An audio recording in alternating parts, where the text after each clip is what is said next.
There's cops and robbers. You freeze, bitch. Oh shit. I'm fucked. Now back up, put the gun down, and give me a pack of tropical fruit bubblicious. And some Skittles. Who could hold their breath the longest underwater? Tag, you're it. 7 is underway. A well-rested Seth Wang who takes a leap over the sisters and wants to make it a foot race around the front line and to the ridge. As he goes there and waits out Takari with a slow climb through the ridge, and he makes the tag. The slow play backfires on Wang. Yeah, there's that Benny Hill I was just talking about on the ridge. And the granddaddy of them all. Who can hit the quarterback first?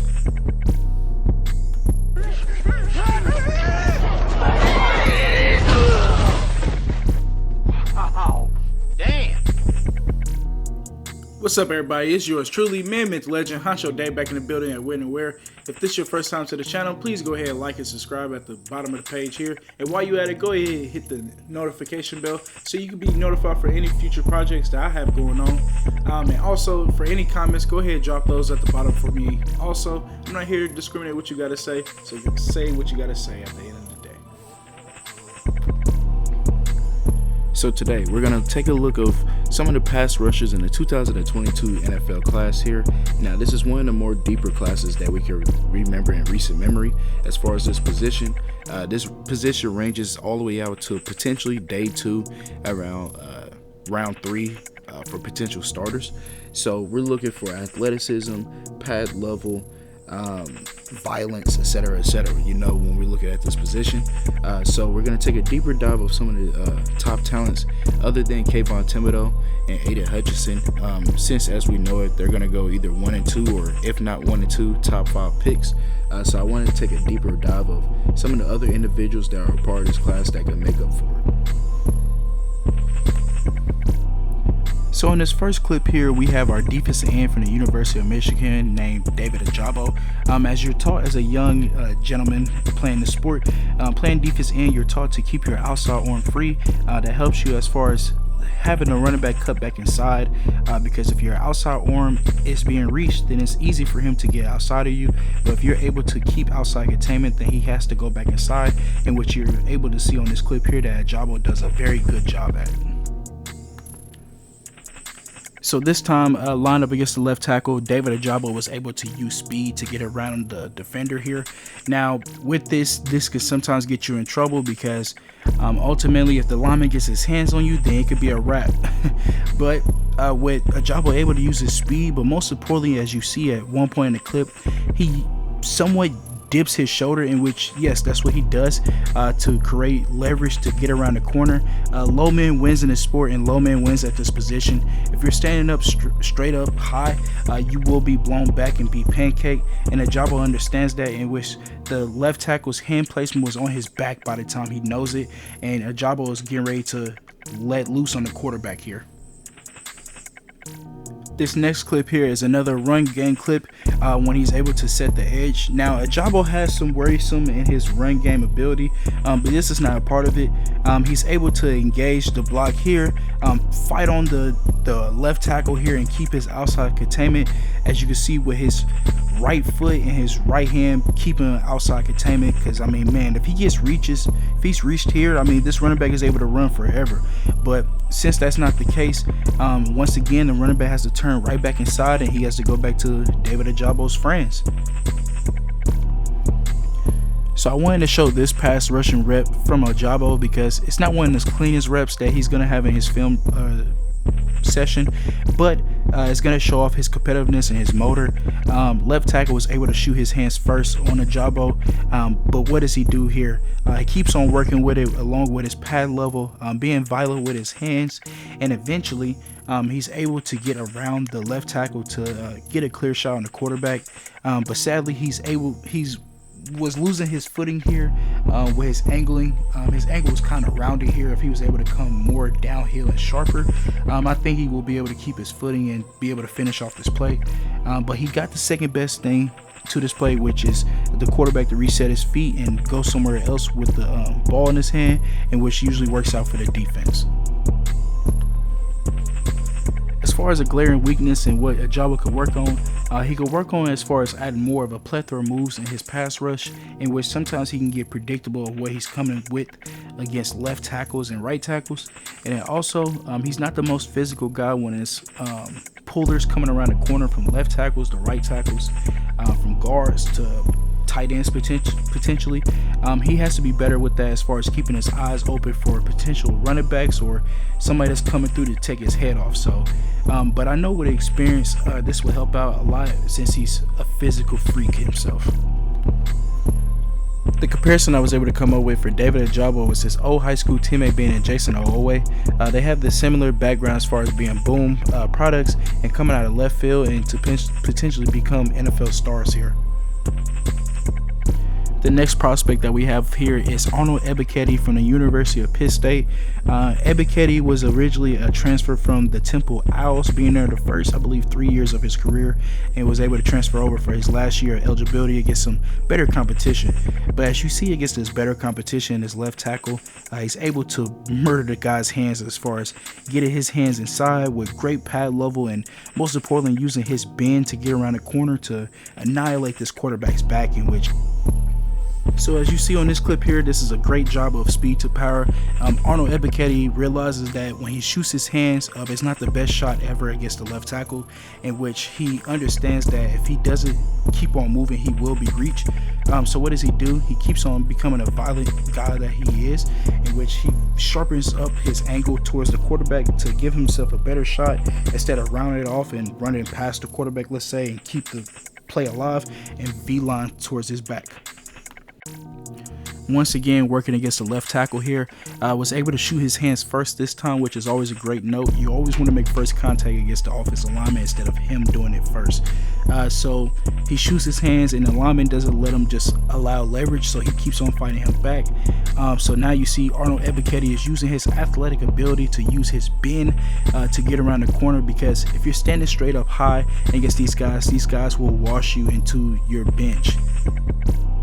So it's as simple as that. You got to keep your feet moving and you got to stay low, as you see here.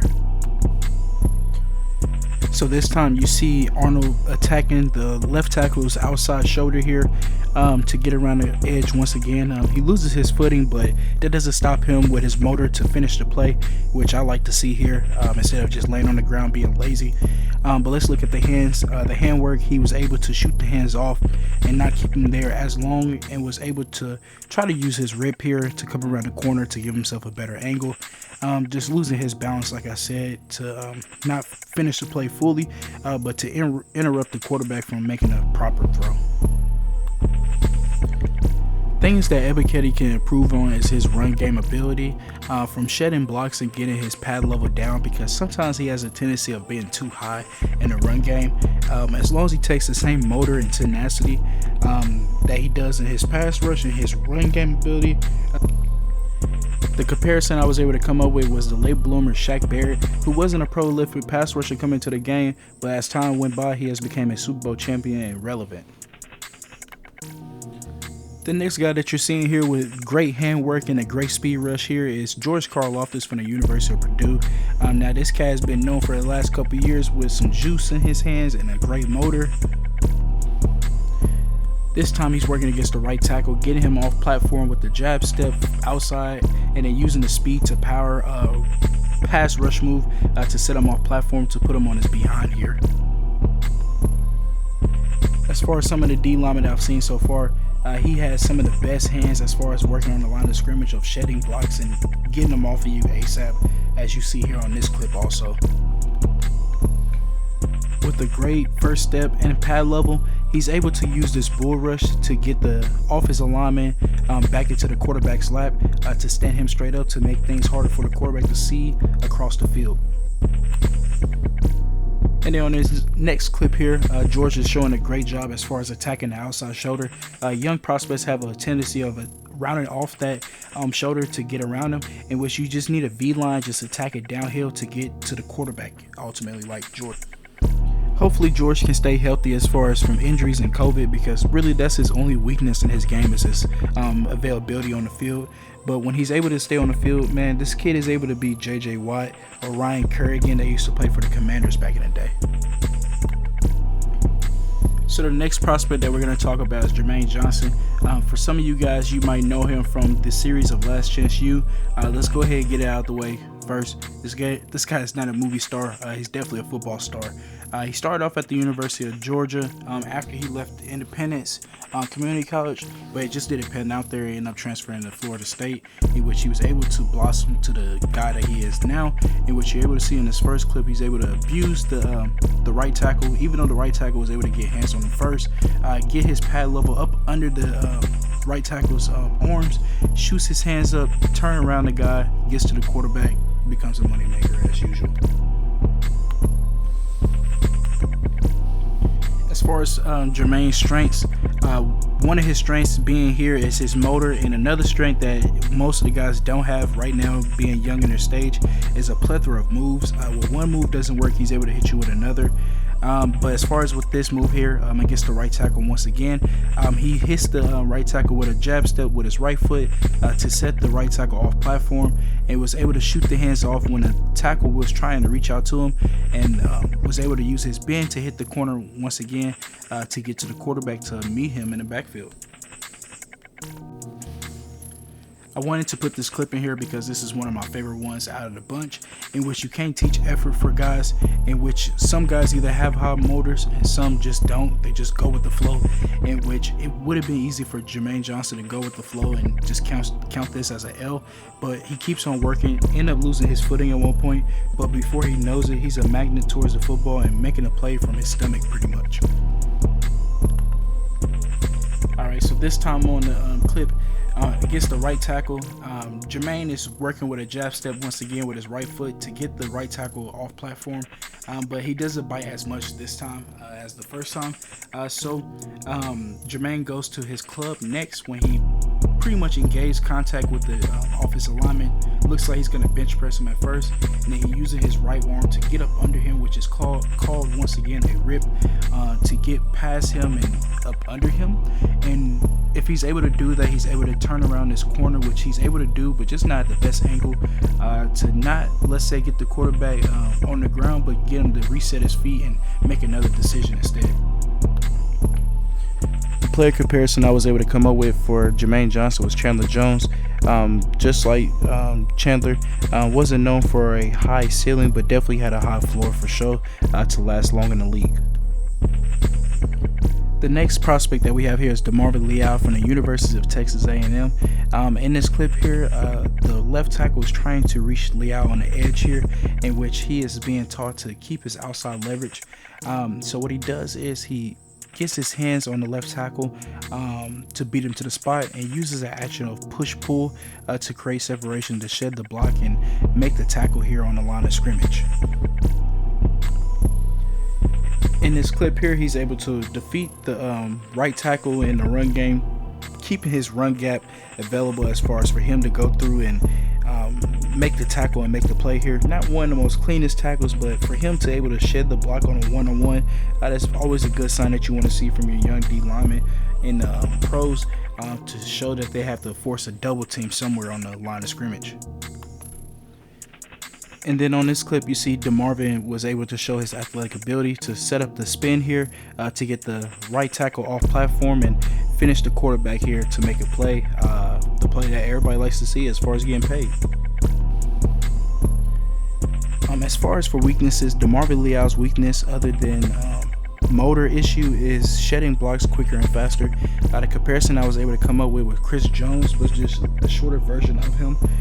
Chris Jones lacked motor issues coming out into the NFL, in which analysts said that if he was able to go back to school his senior year and show a proof of motor, he easily could have been a top 5 pick, in which people thought Marvin Liao was going to be a top 5 to top 10 pick, arguably maybe even a number 1 pick coming into this draft, in which he has to live up to that hype, mainly because, again, just motor issues. You can't pick and choose when you want to be great. As far as for weaknesses, Marvin Liao's weakness, other than motor issue, is shedding blocks quicker and faster. The comparison I was able to come up with Chris Jones was just a shorter version of him.